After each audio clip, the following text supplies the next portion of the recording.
Start at the worst. Connecticut, I hate you. You're New York, you suck. You don't even belong with us. You have good pizza, kinda. But they also have that pizza in Woburn. From Maine's cold coast to Connecticut pride, Vermont's green hills take it all in stride. Massachusetts traffic we grip and we grind with a Dunkin' iced coffee and no peace of mind. So New England stands up proud. Chowder thick, we shout it loud.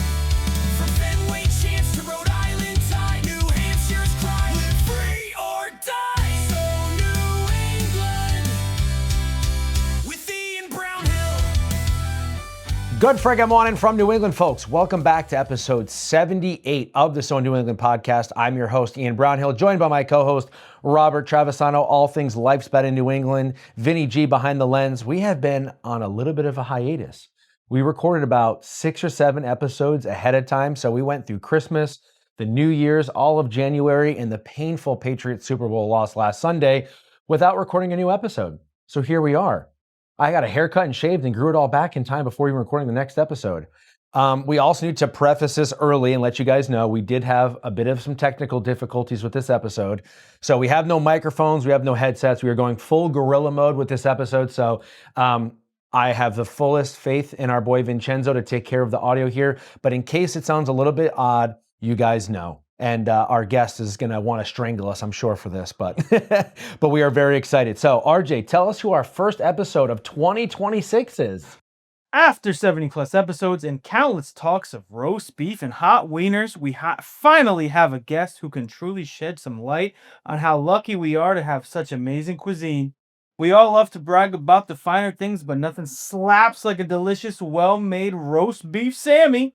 But don't let the hustle and bustle fool you. My man reps his Irish culture and shares his amazing journey all over his social media platforms, having a tasty beverage with our boy Tallow, being an absolute gem of a fitness model, and slaying in love for the amazing roast beefs for all to enjoy. We welcome Mr. Andy Ferg. Wait. You guys know I'm Irish? It's kind of obvious. It's the way you eat your roast beef sandwiches, I know. The giant fucking head. This giant Irish dome. I love it. Well, welcome on. Thank you so much for making the time No problem. to jump on the podcast and meet with us. We appreciate it. Absolutely. Talk to us, man. Let's get right into it. Tell me about North Shore Beefs. Where's the passion to get this come from? So you're a Rhode Island guy through Yes, and through, correct? Okay. I am, So you don't yes. have this weird little regional delicacy that we have on the North Shore of Massachusetts. Right. From Revere to Salisbury, a little west, this crazy little obsession for this sandwich started back in like the fucking 60s. Well, 1955 if you're Kelly's, that's the original. But then Bill and Bob's opened in the 60s and it started becoming more and more popular.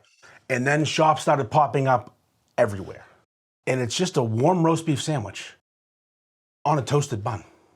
Much like you probably have down here at Miller's. Yes, Miller's Roast Yep. Beef, yep.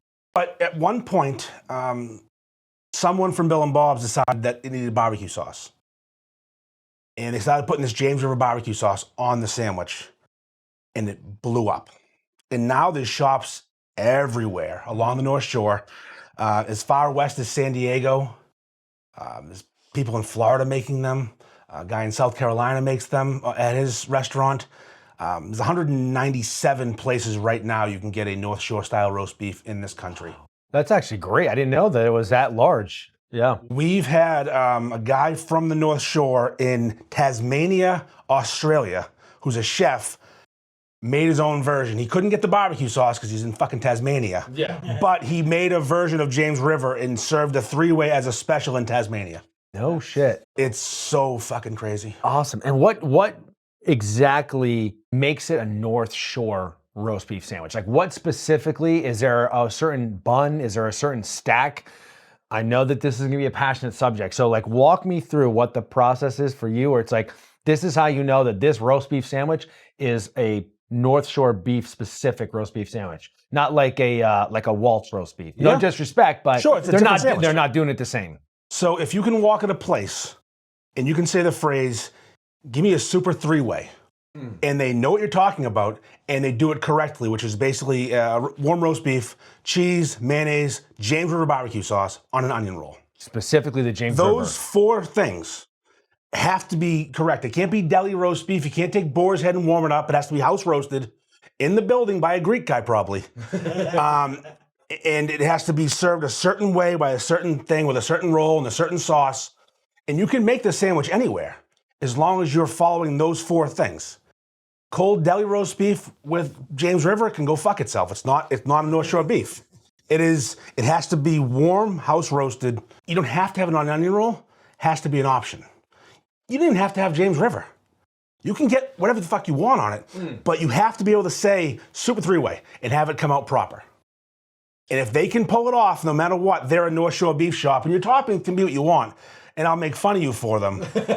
But as long as you can get it traditional, well, we always say the North Shore beef is a sandwich, not a location. Like the Philly cheesesteak. Right. It's just thin sliced ribeye on a griddle with cheese whiz and onions. Right. You can make that at home. Right. And you can make your own Philly. You can make your own North Shore beef at home, as long as you follow the parameters. I mean, but people want to argue, well, that place isn't in the North Shore. I don't care. There's a place in Wellesley that does a really good job, a place called Mark's. Not even close to the North Shore. They serve a North Shore beef. Yeah. They're in the club. They're at the table. You do a good job doing it, and they do a great job. So like a place like Walter Miller's down here, if they were to cook the beef a certain way so it's a little more rare and get James River, they could actually add North Shore style roast beef to their menu and no one would blink an eye. Yeah. It's over. You're doing that now? Great. So what makes it the Super 3-Way? Like where does the 3 come into play? Is it 3 slices of beef? That's the toppings, the mayo, cheese, barbecue sauce. Oh, okay. Because as we had kind of discussed with you, but prior to this episode, you had never heard of like a Rhode Island 3-Way, which for us is the hot wieners, and it's 3 hot wieners, which is why I wasn't sure. And this is the first time because I've always heard the 3-Way, but I'm assuming it's just 3 slices of roast beef. Oh no! So how many slices does it have to be? What's the perfect one for you? So there's places that make them this fucking tall, this tall. Everyone has their own thing they do. Yeah. And there's no standard, but I like a manageable sandwich. Yeah.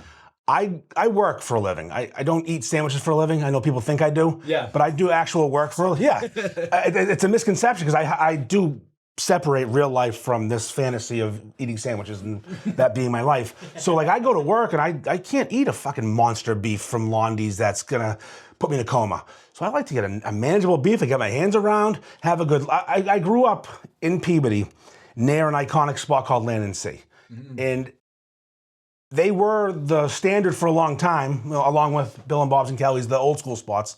They haven't evolved. They still make their same original sandwich. It's not as good as other places. I still love it because it's nostalgia. Yeah. But I can eat that and go back to work.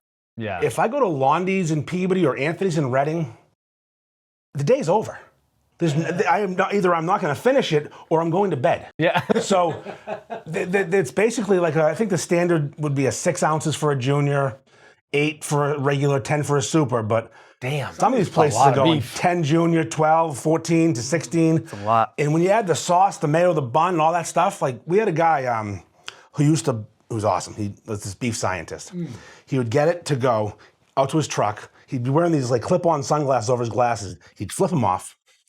He'd unwrap the beef. He'd jam a thermometer into it to see how warm it was. Then he'd put it on a turnstile and spin it. He'd have this towel over his shoulder. He'd weigh it. And like some of these super beefs were coming in at like 2 pounds. Like, what are you fucking doing here? I mean, I like food too, but how much lunch do we need? It's a lot of beef. 2 pounds is a shit ton. It really is. And again, they hit the sauce way too much, not way too much, but a lot of sauce. Right. Again, the onion roll's a little hefty. But I'm starving. I want a roast beef sandwich now. Yeah, it sucks you guys don't have them down here. Yeah, I mean, Miller's roast beef is what we have, and we do have a Walt's roast beef, which is on, but honestly, like I always considered that like a chain, and it is, but it's like the only one that I know of is in Warwick, Rhode Island, on Bald Hill Road, and I haven't been there in years. My wife and my father-in-law love Miller's, like their family, they're from Bristol, so, but the only Miller's there's a Miller's in Providence, but the one that I know is right up the road from here in Swansea or Seacon. It's attached to like a driving range. Okay.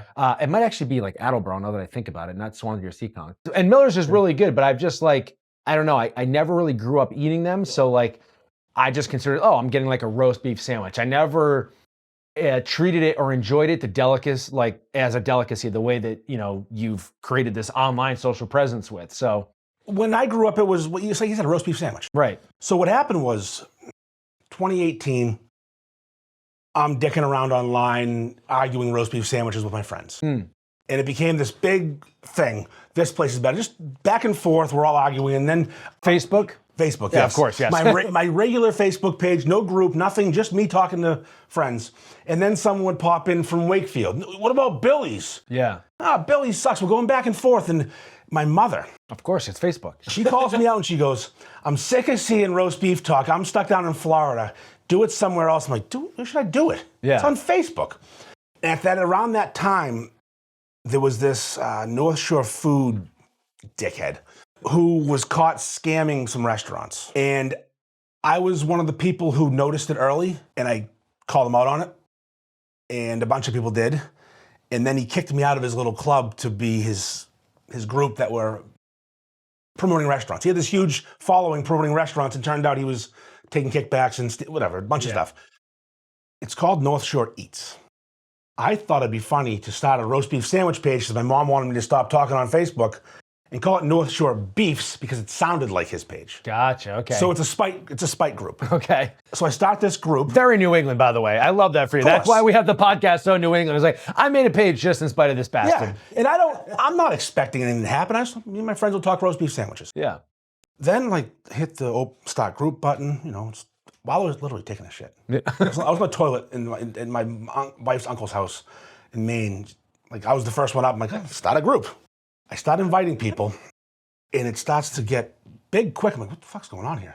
I don't know. And I didn't realize, because I was living in my own little bubble, that every city on the North Shore has their own Land and Sea. They have their own Bill and Bob's.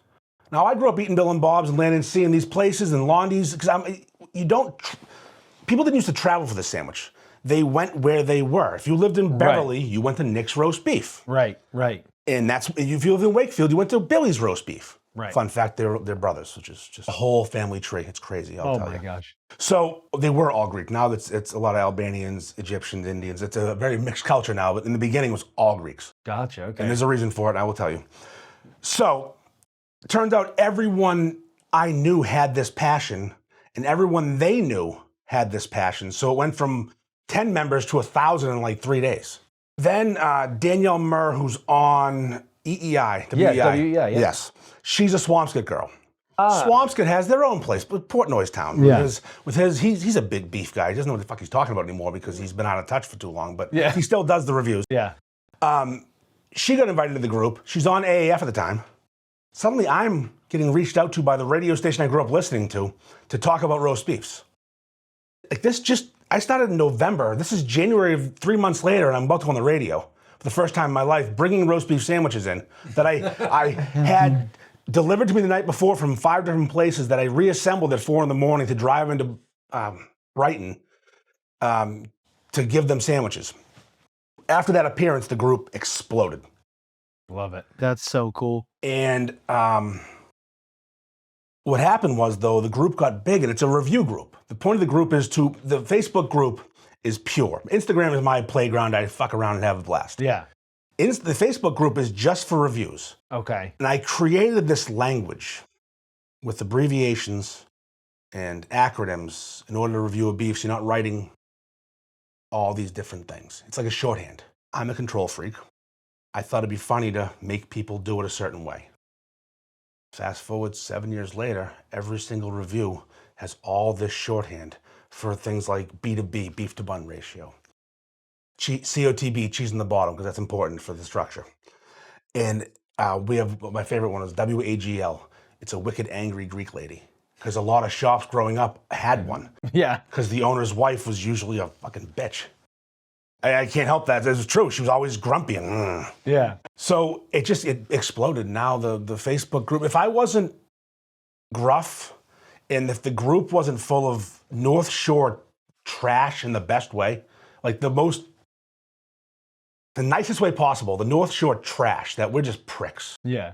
And it's like, the North Shore of Massachusetts has a certain, it's the go fuck yourself mentality. And it's an endearing term. It's one of our things. It's go fuck yourself is an endearing term. So That's how you sign your cards at the bottom. yeah, every year. Christmas. Merry Christmas, Ma, GFY. The people in the group are ruthless. So the group is about 50,000 people, and it can't grow because every time someone joins, they last about 10 minutes. Right. And someone tells them to go fuck their mother or jump off the tube, and it's like, oh, well, that group's not for me. That means I love you. Yes, we didn't appreciate what you did, but we will welcome you if you say, fuck you too. Yeah. Yeah, fight back. Yeah. Fellas, let me talk to you for a second, man. Look, it's 2026, and you're not feeling like yourself lately. I get it. But it's time to do something about it. You got low energy, you're having bad workouts, you can't seem to focus. You are not alone. And trying to figure it out in today's medical world, hell, it can feel like a total hamster wheel. That's why we at the So New England podcast are wicked excited to be partnering with Game Day Men's Health. Now, here's a few fun facts. Your initial consult and lab work are completely free. And most of the results are done right in-house in about 15, 20 minutes. It's a medical office built specifically for men with licensed professionals who actually give a damn and explain what's going on so that they can create a real game plan for you. They offer testosterone optimization, peptides, yes, there it is, buzzword from socials, I know you're seeing it everywhere, peptides, ED solutions, because fellas, there ain't no shame in the game, baby, and more. All completely personalized to you, which was me and the fellas' favorite part. Check out one of their locations in Garden City, Cranston, or Wayland Square right in Providence. Quick, easy, professional, and we cannot recommend them enough. Check out the video on our socials of our personal experience if you'd like, so you can kind of see what it looks like firsthand. Because me and the fellas, we all got our blood work done, and we're now all on our own customized plan right from Game Days Men's Health. So what are you waiting for?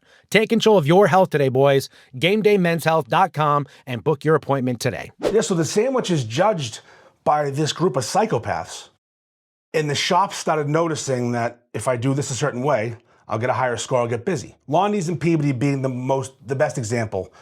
When the group first became big, he was running out of roast beef every weekend. He couldn't keep up with the demand. That's He'd great. be closing at 7 o'clock. People would be posting, flipping out.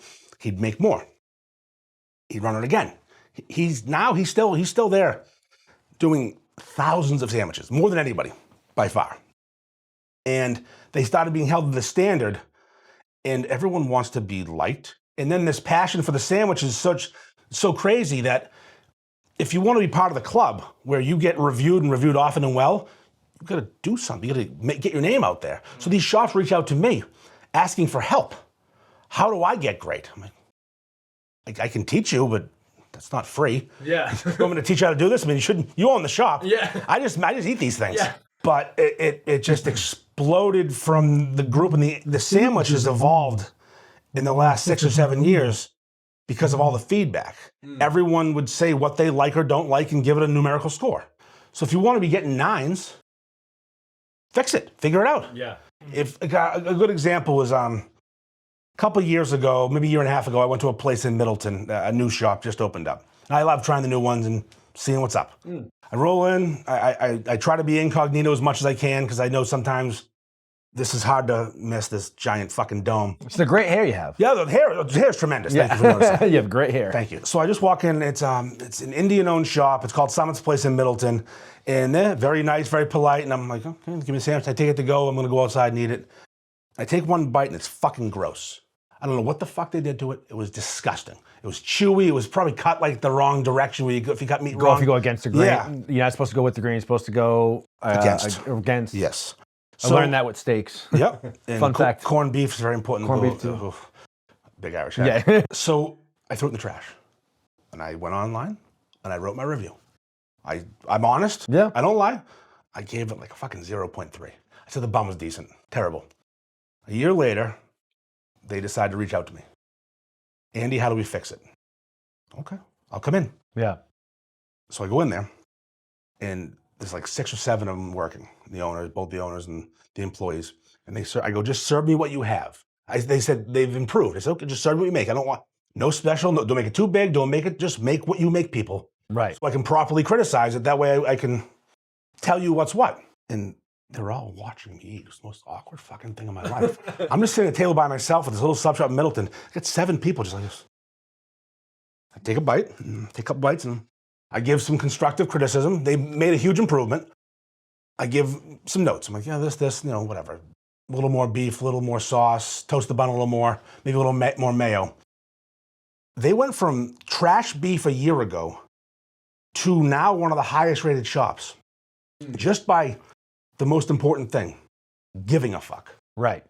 And asking the consumer, asking the customer and saying like, what is going to keep you coming back in the door and recommending this in a positive light on your Facebook page and channel.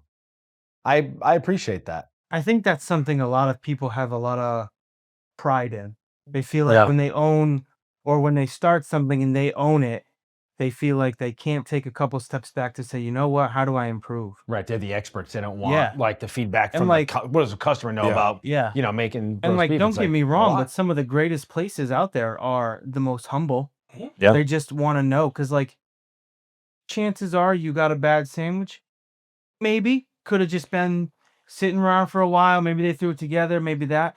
Or like you said, it was just bad. Yeah. And they wanted to fix it because Nothing wrong. I mean, there's nothing good about it, but there's nothing wrong with that too. Like shit happens Yeah, sometimes. But it's exactly. like they owned it. Yeah, They didn't like exactly. blame They you and be owned like, oh, this guy's just being an asshole online for no reason. They were like, Right. they actually came right to the source and say like, how do we fix that? Which is kind of rare. Yeah. I had a guy, I won't say the shop's name, want to fight me Oh, okay. because Also, why we call this podcast So New England. I had a They're like, dude, you want to fight over this? I had a psycho roast beef shop owner. I've had more than one threaten my life, in more than one person, which is cute. People, I've had death threats because of this. I've had stalkers because of this fucking sandwich. Men stalkers, the saddest thing. Male stalkers, like, come to my fucking house. Oh my god. Yeah, I'm like, what the? Anyway, but no. So this roast beef shop owner, we ordered beef for work. But you know, the work crew were there. We all get them. Dog shit. I don't know if it was last week's fucking sandwich. It was just pure dog shit. It was. We all got them. Everyone hated them. It's a very simple sandwich, but if you fuck up one of the components, it's ruined. I guess I'm starting to feel kind of intrigued by the way that you're saying like you fuck it up, because in my mind I'm like, I don't know how you fuck it up. So that's like, I think of like a roast beef sandwich right now because of like my ignorance here is like, I think of a roast beef sandwich like I do a slice of pizza. I'm like, there's some really good pizza and there's some shit pizza, but it's pizza. So like at the end of the day, a little bread and cheese, like you can certainly make it really good, but even when it sucks, it's still pizza. Like I'm curious to see like, what is it that like makes it shit? Is it like a rancid taste on the beef? Is it like government cheese that is like disgusting, or they don't toast the bun, or the bun is like stale? Like, are those the factors? All those things. Yeah, All okay. those things matter. A lot of the time, the beef's sliced wrong or too thick, or too thin, then it's mush. Or if it's from yesterday and you refrigerated it and try to microwave it to pass off yesterday's beef. Oh, okay. As today's That's gross. beef, I didn't which is think that another they would do acronym, that. DOB, day old beef. The bun, if it's again stale, you don't toast it well. Sometimes they fall apart. It's mostly the quality and the cook of the meat. Also, you can buy a shittier cut of meat, a fattier cut of meat, not trim the bad stuff off. A lot of it's cutting corners. Yeah, gotcha. Now these places are taking, so you roast a big round of beef. Right. You can have an outside crust. No, these places don't. They cut that off. Even though I actually appreciate the crust, its flavor. Yeah, there's flavor there. These guys are so psycho about the beef being fully pink, and they don't want to catch heat, because I'll tell you what it is. These fucking kids, this younger generation. Yeah. Now, I'm 46. I grew up eating roast beef sandwiches. I'm 40 years of these things. I've had good, bad, otherwise. I've been down the road. But these kids who are, say, 25 right now, for the last 6 years, it's the golden age of beefing. They don't know what it's like to be in the fucking trenches. They don't know what it's like to get yelled at by Roxy at Bill and Bob's at 2 in the morning because you didn't order your beef right and your pizza roll didn't come hot. Like everything's been perfect and spoon-fed to them because of me and the people with me, the people before them. Yeah. So they get a beef that has a little brown, they're like, pussy, eat the fucking thing. You know? I'm not going to get, I don't want to get sexual, but there's a, you know what I'm saying? Yeah. Eat the fucking thing. Yeah. Settle down. Yeah. Get over it. You know, you're gonna be okay. Yeah. You know, maybe you won't be. Either way. It could end poorly, but sack up and give it a fucking try. Yeah. You know? Not everything's perfect. So yeah, there's this standard now though that all these places that care are being held to, and they care. When I tell you they care so fucking much about my opinion and the community's opinion. To the point where I get texts, I get phone calls. Some have my phone number. Like I said, that guy who had bad beef that threatened me. He actually We called in an order. One of the guys I work with called it in. He called him back after he saw my review and said, I'm gonna come fucking find you. It's just a fucking sandwich. What the fuck's wrong with you? Hurt my business. You made a shitty one though. Yeah. I gave you money. And I'm not trying to be like that fucking Cartman Yelp reviewer thing. Right, right. These things aren't cheap anymore. I give you my money. You should give me a quality product. Right. If you can't, you shouldn't sell them. Right. Take the name off, sell your pizza. Again, pizza's hard to fuck up. Right. You can, but Yeah. pretty hard to do. I mean, I grew up in the North Shore and we have Greek pizza. Greek pizza gets this stigma. So I think Greek pizza is some of the best pizza. Greek pizza is delicious. It's hard to find Italian pizza in Massachusetts, Right. especially the North Shore. It's Greeks. Yeah. And then when they sell their place, the guy keeps making Greek pizza. Right. Like the place in Middleton Summits I was talking about, was bought by someone, and the Indian guy, he made Greek pizza. Right. Ravish, I think. Yeah, one of those names. But it's just, he's not, this is the tradition of the North Shore. You make roast beef sandwiches, you make chicken kebab salads, you make Greek pizza, and you get rich doing it. But yeah, some of these owners don't take criticism well. Yeah. And, It sucks too because there's a lot of Defensive. restaurants I feel like nowadays where like, because like if we talk about this all the time, especially with all of the foodies that come on. I have no problem spending money on good quality food. If I walk into a place and it's $50, but I'm happy and it's good, $50 well spent. But if I spend $20 on something and it's trash, I'm just like, what in the absolute? That sucked. So Yeah. I don't feel bad, especially with how many these prices are. Like you said, that was a great point. Because if you're going to go spend $20 on a sandwich, Mhm. this should be $20 well spent. You know, there should be a decent, I'm not saying overdo it. Some of these places with the big stacks of beef, Yeah. enough beef to bun ratio. You know how it is. I'm not Yeah. going to explain it to you, but it's like, I shouldn't be eating bread. There's, a little sandwich spot that someone used to work at. We won't throw it out there anymore, but when D'Angelo's. when we weren't hitting the love from our buddy back there, we'd go in and get bread sandwiches. Yeah. It's like, what the hell is that? If I want a bread sandwich, I just buy a loaf of bread. Right. So that quality is very important because, again, make it right and the price is worth it. Absolutely. Like Modern Butcher is a big spot in Massachusetts. It's in Danvers. Okay. They do them once a week. They do them Saturday from 11 till sellout. There's a line down the street. Literally, they have a bouncer. Really? Doug, my buddy Doug, works the door. Oh yeah. Dougie the roast beef bouncer. He is, and that's his job. He's a big motherfucker, and he's nice as pie. But you ain't getting by him unless he has to, because there's fire code rules, and you can't fill a place. Right. So they let in 10 at a time, and you stand outside in the cold, and you fucking wait until Doug says go. Yeah. And people, this past Saturday it was snowing. The previous Saturday it was 0 degrees. Line down the street. Wow. Hundreds of people. They serve over 300 super beefs from 11 a.m. until they're gone, and that's usually 1:30, 2 o'clock. It's a beautiful thing. Jesus. And It's a beautiful thing. it's a butcher shop. It's a 3-day process to cook this one sandwich. They got the sous vide, the seasoning, the marinade. They using beef tallow to toast the buns instead of butter. And if you ever get the chance to go there, Oh, wow. Beef tallow. Yeah. you sit there at this little bar top because they have All right. yeah, it's crazy. I had beef tallow fries Monday night from a place called Prima in Boston.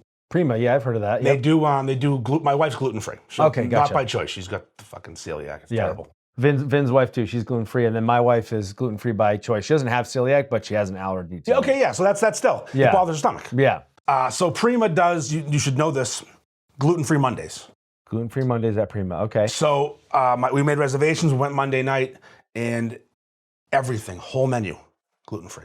Wow. And my wife doesn't often feel like when you have the gluten situation, you feel like a fucking alien sometimes. Like you Yeah. can't eat place. You tell someone, by the way, I can't have most of your food. Yeah. This place, like, no worries, order what the hell you want. So I got a steak and I got these beef tallow truffle fries. Oh, My head I know exploded. those were amazing. I just know they were Couldn't amazing. believe it.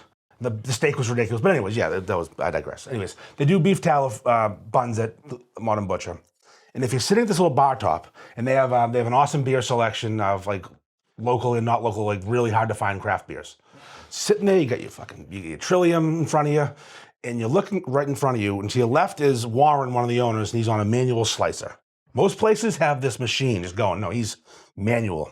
And he's looking at it, and he's filling little cups with beef. Turns around, passes it to his wife, Lisa. Now, Lisa inspects the beef. Makes sure nothing in there is not perfect.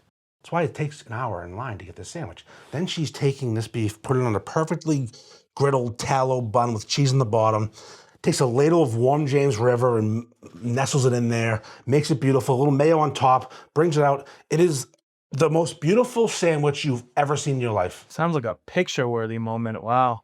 It's beautiful. It should be in the fucking Louvre. Yeah. If there's one picture they post, it should be on the fucking wall in France. And a lot of people give them shit because they do it once a week. They do different sandwiches every day. There is a butcher shop and a sandwich shop. And, but like, they can't do what they do every day. Right. They're not cranking out 1,000 a day. They're doing a small amount. They're a butcher. They're not trying to oversource a certain kind of meat because they care about things for some reason. Yeah. And that wouldn't exist without the community. Right. Without the Facebook groups, without the reviews, without the people who care about this particular item. It would still just be a really good sandwich. Yeah. Which I grew up on. I loved it. Now it's become, in my opinion, the greatest sandwich in the world. Every day, someone else is improving. Yeah, that's a clip. Every day. This says a lot, too, because especially with the background you have. Yeah. To go out and say, like, if I had to have one sandwich to say the best in the world, it's that one. It's not even close anymore. Wow. The stuff these people are doing, the advancements because of competition. And I don't do anything besides give my opinion and give people a platform to give their opinion. But the way these owners compete against each other I started a tournament, 2020, because the NCAA basketball tournament was canceled because of the pandemic. So you did I did Beef Madness. Beef Madness. Love it. I love it. That's genius. And I 64 shops. I picked 64.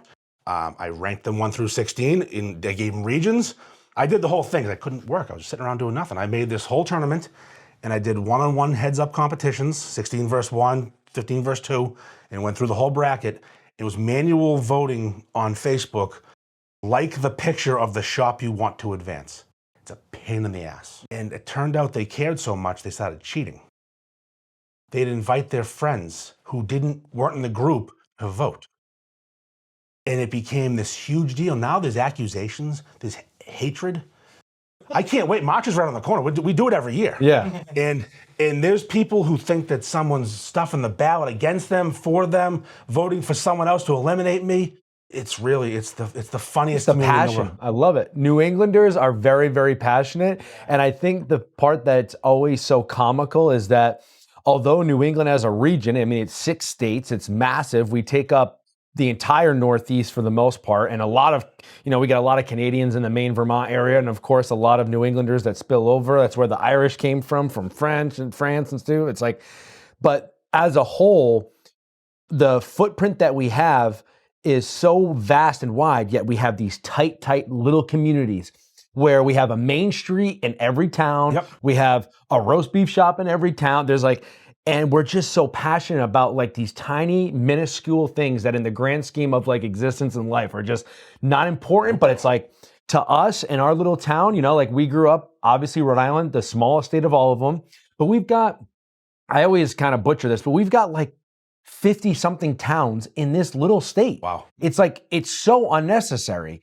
But each town has its one little mom and pop shop that's been there the whole time that people will die for. Mm-hmm. And, the Facebook group thing, they have that for the wieners, specifically hot dog wieners. I just got to clarify, there's not wiener Facebook groups. And there's the same thing that talk about it, and they show the pictures of like, Rod's Grill Wieners, Wienerama, which they just saved and revamped. It was an old school one that the owner sold or there was a passing. So then like, it closed, but people were like furious about it. But like anytime you drive by, you're like, is this place even open? Yeah. But apparently, lunchtime people go in, they get their 3 all the way. And we have Oneyville. So like there's all these different places that are just like as passionate. And I love that about New England. So I love that you're doing that because you're continuing that thing that makes New England so special. So it's funny, starting a Facebook group is hilarious. Yeah, I got obsessed. Especially Facebook. Yeah, I got obsessed with making niche groups for a while. And you have more than one? Oh, fuck yeah. I have North Shore hot dog sluts. We have public. I love that. Public bathroom reviews is a big group of mine. Do you know? Okay, You're shitting me. So you probably follow him, Matt Shearer from WBZ. Yes, yeah, Okay. I know that. Yep. Me and Matt spent a day reviewing Salem, Massachusetts bathrooms. He took we Well, I start in Salem though. I can't. Those aren't great bathrooms. No, right? it wasn't for. It was to show how bad they could be and how good they could be. Oh So my we went gosh. to so the Salem Willows, which you ever heard of the Salem Willows before? Not It's a familiar, weird no. little. Used to be an amusement park, but there's no more rides. It's like arcade games, almost Gotcha, like okay. carnival all the time. They had weird Chinese food, and it's a very New England, Massachusetts staple. Niche thing, yeah. Yeah, it's terrible. It's like it's white trash central. The best people watching Hampton ever. Beach. Oh, if Hampton Mini Beach Hampton was Beach. was way worse, it's If it could be. it's the worst place ever. But I've been going there since I was a kid, and again, nostalgia. So me and Matt started Sure. there, and they have this clam shack that's maybe 10 years old. This New England clam shack. Gotcha. It used to be the bathroom, the public bathroom. I can't imagine enough bleach to clean that place to make it food worthy. So we started there talking about that. They're coming straight through the friggin' sewage pipes to get their So clams. We went there, went to the bathroom, then we went to Salem has a mall, and it's again a terrible mall, like not a mall you'd want to go to. It's famous for how bad its bathroom is. We went in there and filmed. Is that the one that's like a little bit like it's like indoor? Well, obviously it's like, but it's like an indoor mall. It's like at the back of where like everyone hangs out for Salem. It's yeah. And there's like 4 or 5 like really weird, unique shops in there that are kind of And there's like a movie theater. It's a little Thai restaurant. Yeah. Okay, It's on yes. the backside of like the cobblestone walkway. Yes, okay. Yeah. I went and I used that bathroom. Now that I think about it. It's the worst. And it was the only time I've ever been to Salem. Only time. Yeah. And I went there actually on the way back from, and I think it was like the duality of it wasn't very good because I had just left Newburyport. And so I was like, Beautiful town. so I was like, literally picturesque town, New Yeah. England, like so gorgeous. And then like I went there and, my wife and I were like, oh, like we've never been to Salem like around Halloween. Like, Yeah. let's go check it out. And, we did the little tour through the very moldy, very musty, what I don't even know what you call it, like clay basement where they reenact all the witch museum, museum? the witch dungeon? museum, the dungeon. I was like, Christ sakes, I feel like I'm gonna get pneumonia being in here. But I've never been in that building. oh yeah, And I grew wouldn't up suggest one it. town over. I wouldn't suggest it. But anyways, I had to take a leak and I went in there and I remember just thinking like, there's no way this is what the whole fucking world comes to enjoy. This is like, and this was 2021. So I was like, this is like, they must make, what is the state doing? Like, they need to invest money in this fucking town because the only thing that was good was there was like a really trendy like bar at the very front of everything where like everyone was eating and drinking. Yep. And it looked like it was semi-modern or renovated. I was like, this looks like the only place that Like like, right in the square area there? yeah, right in the Yeah, square yeah, area yeah. there. But the rest of it was like, you can't park. Like, even the costumes, I was like, Christ, when was the last time this guy got a costume? Like 1999. Like, Salem stinks. but it's like, Salem anyways, stinks. I digress. No offense, Salem. I'm sorry. Like, I'm sure it is a very beautiful year round because No. everything around it was kind of nice. No, Salem well, stinks. had that. Salem has good restaurants. Yeah. I wouldn't go in October because all the tourists are there, but like during Right. the regular year, Salem has good restaurants. Right. And they have a couple decent beef shops, nothing special. But I do enjoy going to Salem, but like it's not that great a fucking place. It's not, Yeah. I wouldn't drive. It didn't knock my socks off. No, I wouldn't drive. I wouldn't recommend the bathroom. 30 minutes. I wouldn't drive 30 minutes to go to Salem. People fly from across the fucking That's what I'm country saying. to go see a place that they killed. They killed innocent women who were promiscuous. Oh, let's celebrate it. Right. What would you say was the hardest thing to learn growing up? Probably learning how to like use, save, or spend money. You legit worked in banking, did you not? You're welcome. Are you still with Dime Bank or are you too Hollywood now? Okay, rude, but yes, I am. Imagine your followers finding out you're with a Connecticut-based bank. Okay, first of all, they have a branch in Wesley, Rhode Island, which is where we grew up. So really that's brownie points because I'm sticking to my roots. Second, I think everyone would appreciate that I'm with a bank that knows and understands their community. Their tagline is legit, community banking lives here. Hey, I'm not asking you to sell me on it. I've been banking with them for years, and they know me on a first-name basis. I'm just saying, I'm surprised is all. I can see the headlines now. Mr. Anti-Connecticut actually banks with local community bank? Okay, you know what? Follow along with me here. They're FDIC insured, equal housing lenders, wicked friendly. They take care of all my personal needs, have expansive products to help all my businesses, offer lending across the board, merchant services. What more could I possibly want or need? And you know that I secretly like Connecticut, so... So, I hope you heard that, folks. Dime Bank is the reason Ian loves Connecticut. Okay, you're ridiculous. Funny story though. You know how they have like the mobile app with like banking, Lifesaver. You can do all the deposits. Have you tried to teach your mom how to do the mobile deposit yet? I was teaching my mom how to do it, and she takes a selfie instead of the check. Visit dimebank.com to learn more. I want to get a little thing out there with I'm fascinated by the history and the reason there's so many North Shore beef shops. So I started to like dive into it a couple of years ago. So I started finding out that so-and-so's the one who owns this place this is his uncle who owns that place, and my niece owns that, and they're all connected. You can draw a line within 3 or 4 shops to get to Bill and Bob's roast beef. Bill and Bob's is a small chain, there's 3 of them. Almost every roast beef shop on the North Shore has a direct or a couple steps away from Bill and Bob's. It's like, why is that? How did everyone at one point work at Bill and Bob's? So I'm like, all right, let's figure this out. Bill and Bob were the owners. Bob decided, I'm out. I don't want to own this anymore. Bill needed a partner. He had this Greek guy who had emigrated from Greece. Immigrated? He came from Greece. Yeah. He did both of those things. Yeah, did them both. And his name's Nondis, the greatest name ever, Nondis Laganakis. Say that 5 times fast. Nondis is working at Bill and Bob's. Comes time he wants to buy in. And it's like this beautiful story of a man who came with nothing, saved his money, bought into this business. They expanded it together. And then he started bringing in people, because Peabody is a huge melting pot, where I'm from, for Greek and Portuguese immigrants. And he would sponsor them, Greek people, to come to America, and he'd hire them. Right. And they'd work for him for a little while, and then he'd help them open their own shop in a different town. Different town, of course. Yeah, Not my town. Of course. And he's actually the reason Land and Sea exists, which was my place growing up. And then they'd all come in and work for him, and then branch out and branch out and branch out. And then their kids would open places. And this one guy who just happened to work in a roast beef sandwich shop and happened to have the balls to buy in is the reason they're everywhere. There's no Londy's roast beef, there's no Bella's roast beef, there's no Modern Butcher if Nondis Laganakis didn't do what he did. It's a crazy, like, and someone's like, oh, connect this place to this to that. I'm like, okay, sure. This guy worked there, his father worked there, his uncle worked there, and now they have this. Like, it's all true. It's the craziest thing that, like, all these shops came from this family tree of one guy who wanted to open places, 2 wanted to help people, and you wanted to get rich as well. Obviously, he's not an idiot. Who doesn't? Of course. It's crazy. The American dream, though, like that right there is the epitome of like what the American dream is that drives people to want to come to this country. And you see the success story like that not only had like a huge implication on himself, but the community, the town, and now look where you are. Yeah. You got an entire page. You got all these people that are passionate. You're transitioning and transforming all these other people's companies with what you're doing. It's like the footprint that this man has left behind is like that's what people often strive for when they talk about the American dream. At least I would imagine so. He's on the Mount Rushmore. Yeah, with me. Who else on the Rushmore with us? Bill? Not Bill, Bob, though. Yeah, Bill Aylward on the Rushmore, and the Kelly's guy. They'll give them both, even though no one's name's Kelly's at Kelly's.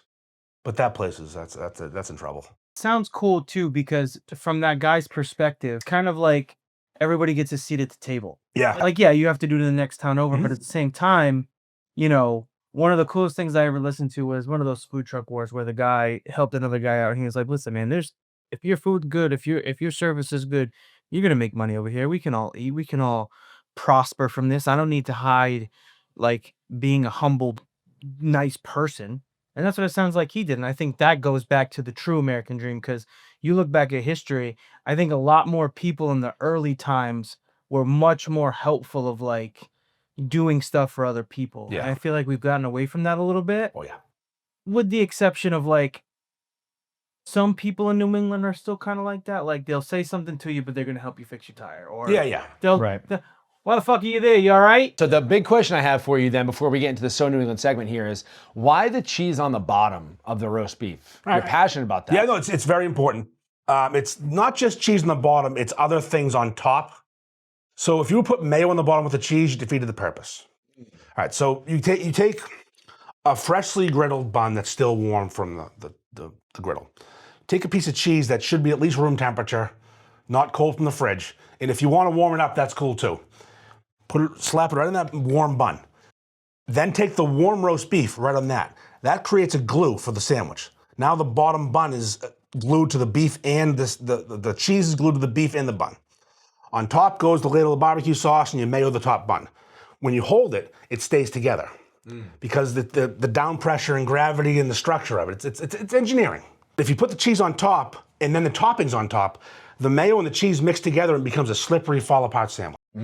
It's all about mayo and cheese dodging each other in this sandwich. I love this. And we've converted so many shops over the years who were doing it wrong. And I've done live sit downs with owners, like in their place, no cameras, just me and some Greeks. And they make it their way, they make it my way and their way, and I go, watch. Put it down, watch. Ass falls out. Go, there it is. Anyone that's a business owner that's listening and you make sandwiches, put the cheese on the bottom. Cheese on the bottom is so important on a wet sandwich like a roast beef. Yeah. The beef should be moist, the barbecue sauce is viscous, the mayo's fucking mayo. You need that cheese to hold the sandwich together. It's so important. And again, it used to be probably 75% doing it right and 25 wrong. We got to be at 98% right now. We have converted all the wrong ones. And even once in a while, which is great because the owners pay attention, if they see a misconstructed sandwich get posted, and it gets called out, there's an apology, he's new, I'll bring him up back and shoot him. You know, it's a whole important thing. I love that. So hold on. Preface this with two things. Boy, okay. Swinging me. I have bad hips, so I'm not moving. Don't worry. And I'm genuinely this is totally a question I just had to ask. Arby's? No. Do you not even humor it? I'm going to tell you what Arby's is. All right, so I didn't even think of Arby's. Arby's isn't roast beef. It's meat product. It's not a cut of beef. So the way they make Arby's is it comes in a bag and it's wet, it's liquid. When you put that liquid in simmering water, the gelatin in the mix hardens and forms a ham or a bologna type thing.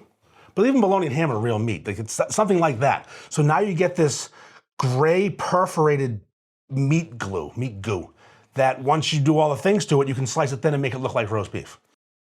That is not real roast beef. It's meat product. It's fucking nasty. I did, for science purposes, when I was in Florida, visiting my mom, I drove 45 minutes to an Arby's by myself. My wife was not thrilled. We were supposed to be going to do things that day with my kid. She was young.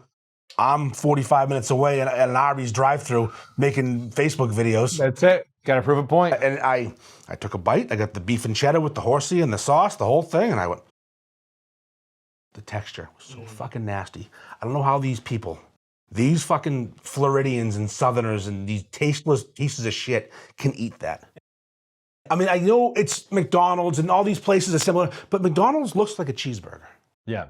Burger King looks like a cheeseburger. Definitely not meat, but it looks like a cheeseburger. Yeah, whatever. But it tastes, it hits all the things. Yeah. Arby's looks like a dead person's skin. Like it's been dying for years. Like you found him in your basement. Like he's gray now. Like it looks like an elephant ear. It's fucking nasty. If I'm going to go spend $30 on a cheeseburger and fries, I'll do that. As long as it like smacks me in the mouth how good it is. Because like cheeseburgers are my favorite food. He knows that. Yeah. But like, I feel like Arby's is like when you think of fast food, you're like, okay, I can kind of stomach Burger King. I'm getting older. I could probably do McDonald's.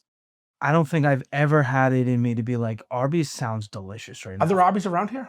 I have no idea. The closest Arby's is in New Hampshire. Yeah, Nashua. I know that one. Yeah. Nashua's the Probably only not. Arby's around here. That's probably a good There's thing. probably some in Connecticut. I've never looked or Maybe. cared to look, but So one thing funny about Arby's, the name Arby is an acronym for roast beef.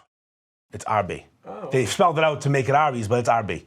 And it wouldn't exist without Kelly's. oh. The people who opened Arby's got the idea because they were in Massachusetts and went to Kelly's. And so we can make a roast beef sandwich too. Everything comes back to fucking New England, baby. Nothing exists without us. Kelly's invented the North Shore beef. That is a fact. Yeah. They have this commercial pisses me off to no fucking end. Do you guys have Fan and Gourmet down here? No. Okay, that's weird because they do a lot of Rhode Island restaurants. Oh, yes. Okay, sorry. I don't know that. I don't know. 'Cause I don't it's get like it- a I don't group get it in of them, Maine. right? Huh? It's like a group of people, right? The Phantom Gourmet stuff? The Phantom Gourmet is a TV show that Right. two brothers, the Andelman brothers, review restaurants and go to places. Right. They do a lot of Rhode Island stuff, mostly Massachusetts, but they go all over. And Kelly's is one of their big sponsors. Yeah, okay. And the slogan right now is the inventor of the North Shore Three-Way. They didn't. I am one of the reasons the phrase exists. It used to be a cheese sauce mayo sandwich. Some of us said three-way. I didn't invent the phrase three-way. A handful of people were calling it a three-way in my circle. We put it out there and it became the norm. That's one. Two, no you fucking didn't, because James River barbecue sauce came from Bill and Bob's. So Bill and Bob's invented the three-way. Wow. And Bill and Bob's slogan, because they're clever, where your parents had their first three-way. Which is tremendous. They sell t-shirts. And it's like, every time, I watch the show, even though it makes I like to yell at TV. So every Saturday and Sunday morning, my wife and I will put it on while we're just dicking around. And what the fuck are they doing? Invented a three-way? Fuck you. And I just lose my shit. And she goes, why do you watch this? I go, I like being mad. It's fun. Yeah. Passionate about things. Yeah. He says they say some word, that like a foodie word, or like even foodie, or some of these buzzwords you hear about food. Yeah. Unctuous. Fucking asshole. Unctuous. I have a whole list of foods in my phone that for our podcast, I'm going to go through and get mad about them, but I can't, I'm going to have an aneurysm because I get so mad about certain words. Sexy. A sandwich is sexy? No, it's not. You're an asshole. But yeah, every time that commercial comes on, my wife just looks at me and I go, it's coming. Don't worry. They're going to say it and I'm going to get mad. Love it. All right, we're going to go into the So New England segment now. Should I pull up my phone and look at my notes? If you'd like, yeah. I don't know. I'll just answer the question. All right, we've got 6 beautiful states here in New England. Yeah. I'm going to ask you to rank them from your least favorite to your number one most favorite. Start at the worst. Start at the worst. Connecticut, fuck off. I hate you. You're New York. You suck. You don't even belong with us. You have good pizza, kinda. But they also have that pizza in fucking Woburn. Yeah. It's the same place. I don't have to drive to Connecticut to get fucking pizza. And it's also, I mean, I know it's good. Sally's is good, but is it that fucking good to act like you invented the fucking wheel? And the people stink. They're all fucking Yankees fans. I hate them. I don't even respect it as a place. Passionate. I drive through it. That's a drive-through state That's to me. it. And I don't even like doing that. I'm like, ugh. Feels dirty to be in Connecticut. Kind of want to see you review the bathrooms there, but I digress. Yeah, I'll ruin them first. All right, what's 5? 5, New Hampshire. And I have a real reason for this. It better be good, because New Hampshire's my number one. Oh, no, I like a lot of the people in New Hampshire. I love the lakes. I actually have a place in Maine that borders New Hampshire. Gotcha. And the lake we go to is mostly in New Hampshire. Gotcha. And I love the lakes. I love North Conway. I love it. Live free or die. Really. Live free or die. Then fucking die. Yeah. Because you have to buy your booze from the fucking government. You know you can't buy a bottle of vodka from a store in New Hampshire? State-run liquor store. Oh, that's right. Yeah. You got to go to the one on the highway or find one. Like, I got to drive to fucking half an hour if I want a bottle of fucking vodka in New Hampshire? Fuck you. I wasn't sure where you were going to go with it, but I love it. I got more. Oh, okay. Oh, there's property tax. You wouldn't believe how much it costs to own a house in New Hampshire. It's fucking silly. Yeah. They act like we don't have sales tax. They're fucking you on this end. You're getting fucked either way. It's just you act like, no sales tax, live free or die, fireworks. Yeah. Buy a house. See how that feels in your ass. Yeah. And also, the only state, I don't know, actually, well, Mass, Maine, and New Hampshire, I'll say these 3. New Hampshire doesn't have legalized weed. Yeah. Well, how are you living free? Sounds like you're being pretty fucking oppressed. They should have their own tea party. They really should. Throw it in the lakes. All right, so who's next? 4. 4. Oh, Vermont. I don't care. Vermont is fucking useless to me. I'm surprised you still put New Hampshire behind Vermont. No, Vermont's not annoying. That's Vermont fair. just exists. They got hippies. They got great breweries, which New Hampshire does too, but fuck you. It drives me insane. Sharp cheddar. Yeah, they got the good sharp cheddar, kid. No, Vermont is a drive-through to Montreal for me. Rhode Island 3. Round 3. Couple reasons. I don't have any reason to hate the state, so I have no problems. I got my dog in Providence, my little man Leo. He's awesome. I got him at a crack house in Providence during the pandemic when I wasn't allowed to cross state lines. Nice. We crossed state lines, broke the law, and bought a Yorkie that weighed less than a pound. Oh, wow. From some woman. She had papers, I guess. I don't know. Dog's fine, though. Mass would be 2. I grew up there. It's the birthplace of North Shore beef. I can't wait to fucking get out of there. There are too many assholes, too many people, and not like the assholes I can appreciate. Just people I can't fucking, there's too many fucking people, too many cars, too much traffic, I can't get anywhere. They just keep building houses in condos in these little towns that can't fit them. We don't have the space for it. Yeah. Everywhere I go takes a half an hour. Like going to Salem takes me a half an hour. I live one town over. Food-wise, it's great. I feel like Boston's going to turn to California so fast in the sense that it's going to get so populated so fast and then it's going to collapse and everyone's going to move back out. So Maine's my number one, and I'm going to live in Maine in my life and not the not so distant future. Awesome. I have a small house up there. I built 6 years ago. I built it with the plan on living there forever. I put in heat and air conditioning. I love it. Everything's 45 minutes away. If I want like to go to Staples or Walmart or Home Depot, but it's an easy 45. Yeah. On the roads. I'm near a lake. My house is not on a golf course, but it abuts my land, abuts the back of a golf course. So I can't walk to I have to drive to the golf course, but still, my neighbor's a golf course, and that's what's in between me and a lake. Oh, it's beautiful. What's better than that? Yeah. Get my shitty True boat New England and living fucking right there. go. Yeah, so Maine won by a mile. If there is a place that you could relocate to bring it in to make it state number 7 to our beautiful New England region, where would it be? What would you bring? People, traffic, food, everything comes along with it. I think we're already full up with assholes. So New York, as much as I love New York, because I do love going to New York, I don't think we need that assholeness. Yeah. Although it would make sense with Connecticut. I would replace Connecticut with New York. But I have the weirdest answer, because I used to go to this place to visit family. I fucking love Delaware. Delaware is so fucking... We wouldn't be the smallest anymore. Let's go. Delaware is such a cool spot. It has history, like a mini Boston. It has like cobblestone roads. It's got all that stuff, but it also has like these little pre-made cookie cutter towns that have wide highways. Every house is a pool in the same size yard. They're all the exact same fucking house. And I love the idea of this simple fake neighborhood like you'd see on like the Truman Show. Like you say, Truman Show style. And they all have like a little strip mall 5 miles away with 2 restaurants, a little shopping plaza, and it's a little traffic in certain areas, but the highways are larger and they built up outside of the historic towns better. I almost moved there. I'm like, fucking love Delaware. The place is sick. That is mind-boggling. I never thought I'd hear Delaware. Yeah. But bring it on over, Delaware. Wayne and Garth went there, and they were in Delaware, if you remember that part. And they were traveling. Oh my God, when they're traveling. We're in Delaware. Delaware. How about sports? Are you a sports guy? Oh yeah. All right, so give it to me. Where do your New England sports rank for you? So the teams? Yeah. Number 1, Patriots.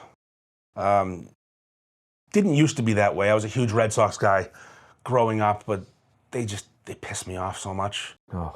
And in baseball, my ADD's gotten me to a point where I can't watch baseball like I used to be able to. When I was younger, I could watch like... And it's faster now, too. I could watch like the Reds Cardinals on a Wednesday and be like, oh, this is great. Now I can't watch the Red Sox half the time.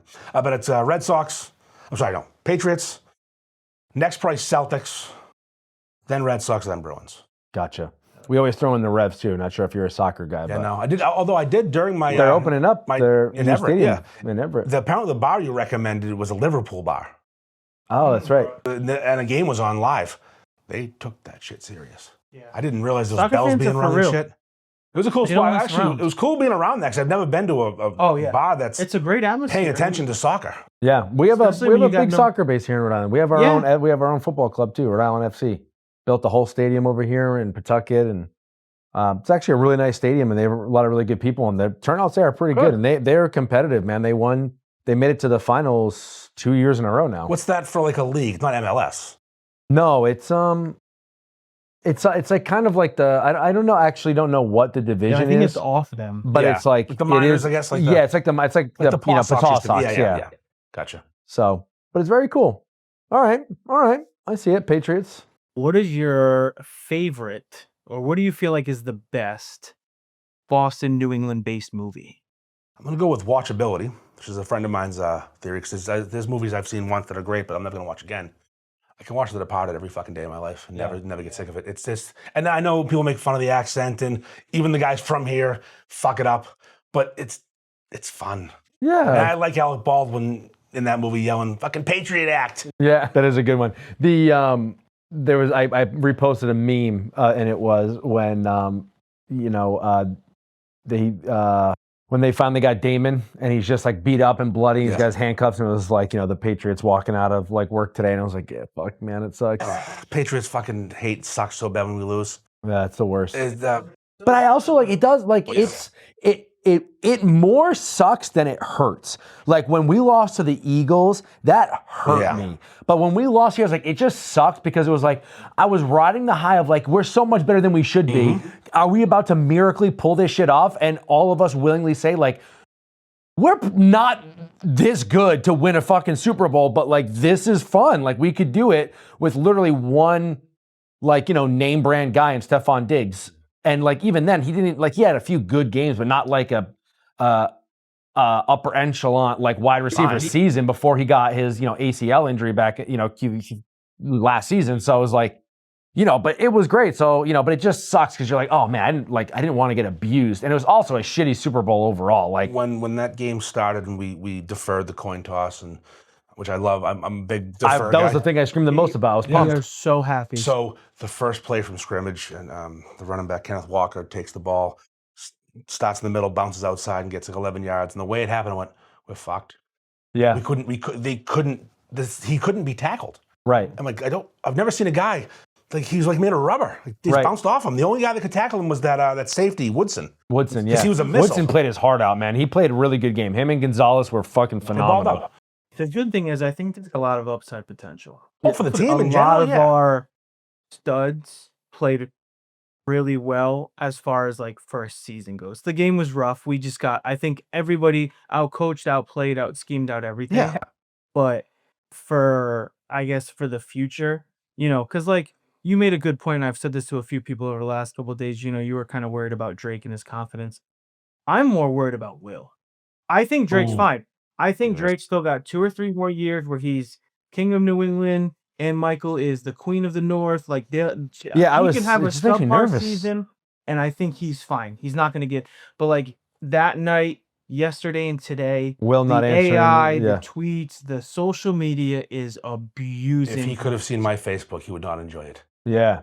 And I feel for these guys. I really do. Like when I was younger, I used to say stuff like that, but now that I'm older, I'm just like, man, this is like the biggest stage. Like, it's not like these guys go out there and want this to fucking happen. Like, it's just like you just have to learn how to respect the fact that the other team was just better. That defense was unreal. So it was JV versus varsity. Yeah, I mean, that's a perfect way to put it. And it's not even like they were a good team. They were just a better defense, and we were an inexperienced offense. I think we were coached poorly too. I don't think McDaniels gave Will Campbell the help. I've said it all year long. I like McDaniels, but he's coaching this offense like he still has Brady at the helm. It's a different offense. Like, he's trying to run these plays. Like, on third down, when you only need 2 yards and you're constantly taking 30-yard shots, obviously that's on Drake, but you're not running a scheme where we need it. And then it's like, 2 and 12, second down, 12 yards, and they're throwing, some sort of screenplay. I'm like, now's not the time. Take it over the middle. Everyone knew what we were doing in that game. It's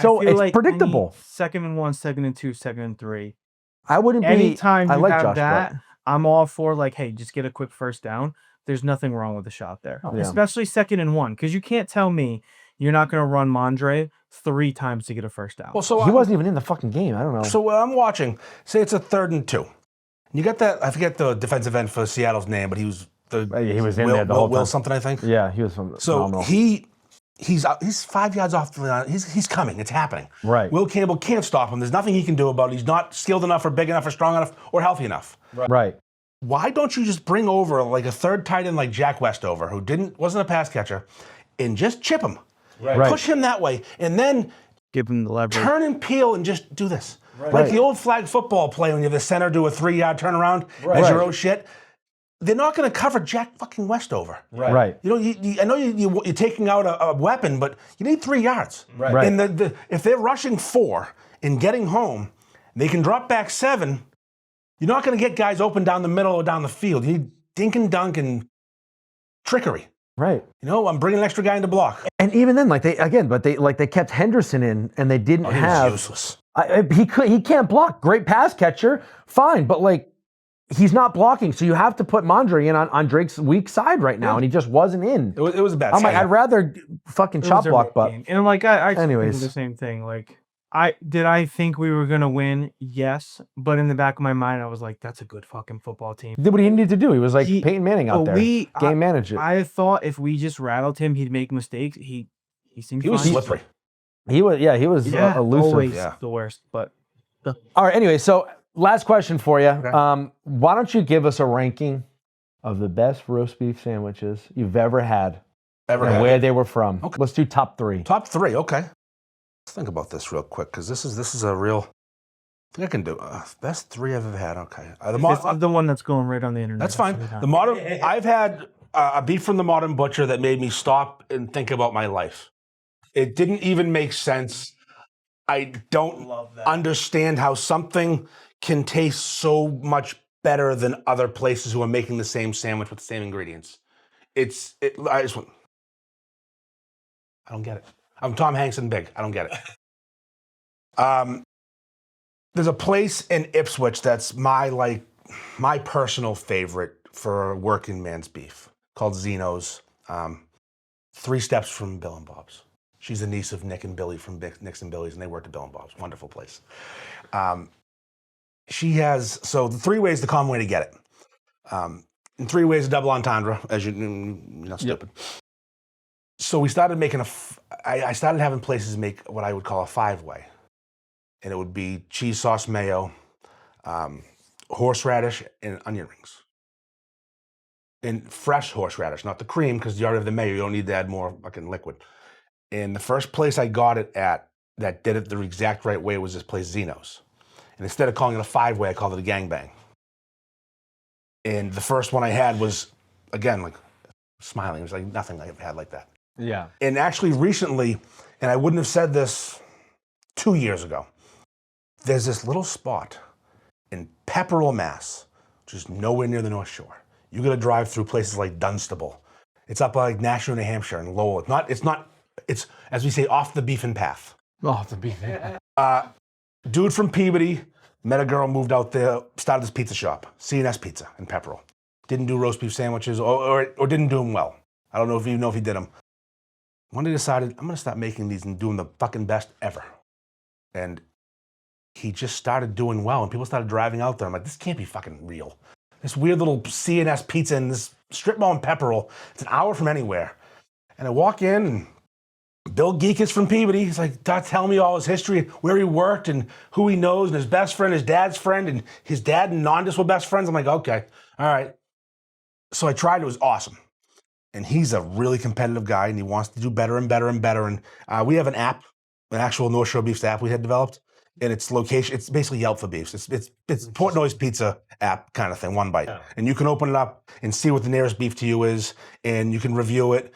And Bill has had the highest reviews since the app existed. He averages a 9.8 out of 10.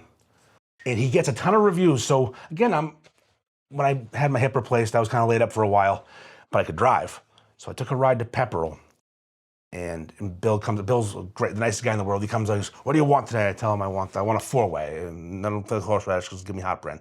But I want the onion ring on the sandwich. I want the 3-way. And he stepped up his bun game because they're all trying to find little ways. He got a better onion roll. Again, fucking doves were flying. They're all so close, like, and it's always the next one could be the best one. Right. But those 3 I would say were the ones that like are stuck in my memory. All right, where can everybody find you online? North Shore Beefs on Instagram at North Shore Beefs for the roast beef sandwich fan page where I post offensive memes and get yelled at by people, plus sandwiches. I have a page for myself, North Shore Ferg, which is mostly beer drinking, mostly a lot of Guinness stuff, shit talking, arguing, just being myself where I can, again, get yelled at for being offensive. And if you want to join the zoo on Facebook, North Shore Beef's Facebook group is full of animals. And if you want to hear a really offensive podcast where we say cunt a lot, the F Buddies podcast. F Buddies, Food Buddies with Mike and Andy. We don't ever talk about food. We rarely mention food. That's hysterical. We spent half an hour on the halftime show this week. That's all we talked about. Awesome. Well, thank you very much for making the trek down to Rhode Island. We Absolutely. appreciate your time. Ladies and gentlemen, that's going to conclude episode 78 of the So New England podcast. Hopefully this audio worked. And we, as always, appreciate you guys for tuning in. Please remember, folks, life's better in New England. Red